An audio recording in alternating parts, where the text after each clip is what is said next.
If you're not already in the Tyrrell folder, you can do that by going into Tyrrell and double clicking on it, and it will automatically open up beside there. All right, and then what I'd like you to do is I want you to double click on shot 5, take 5. By the way, I make this window, or any window, go large by holding down the shift key and hitting the apostrophe key, which is to the left of the number 1. And if you go shift and apostrophe, then that makes whatever window you're in large. If you're in this window right here, if you double click on it, it just automatically opens up, or you can go shift apostrophe to go back where you want it to be. All right. Anyway, let's see. We now have shot 5, take 5, and I want to show you how to move around in your video. So first of all, you can grab this thing. This thing here is called the playhead. You can grab it with your mouse and you can move around and everything like that. But what you can also do is hit the space bar. I'm going to move this back to the beginning and hit the space bar. Shot 5, take 5. All right.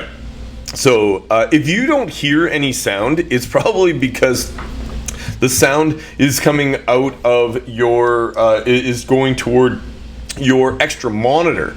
So what you might want to do is go into the the sound module. So hold down the command key, tap the space bar, and type sound.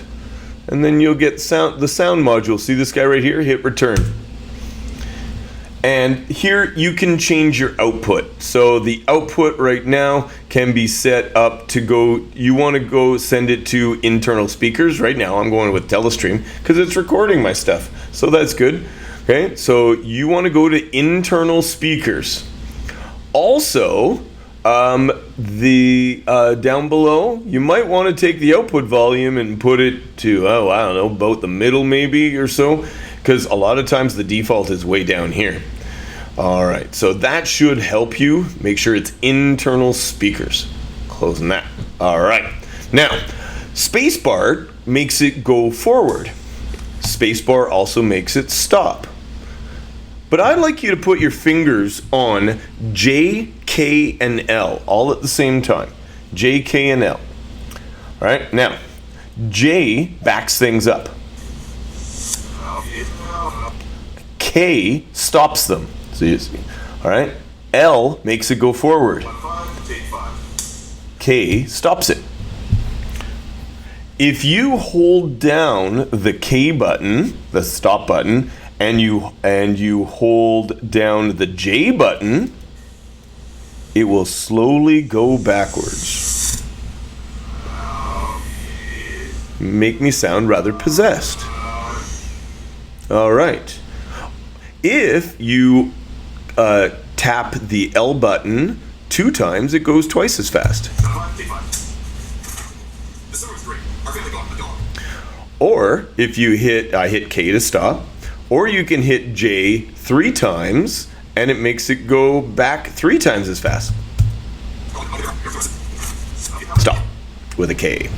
All right, so that's how you can go really fast, forward and backward. But what if you actually just want a little bit? Well, I'm going to stop it right when I start talking. And now I want you to, if you can take a look at the arrows on the bottom right of your keyboard, hit the right arrow once. See how I'm continuing to hit it?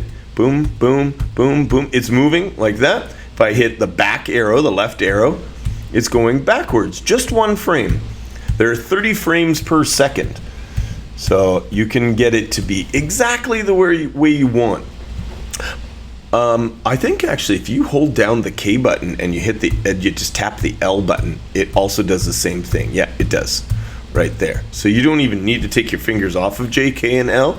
And that's normally when I'm editing, I actually just play around with just J, K, and L, and I keep my my thumb on the space bar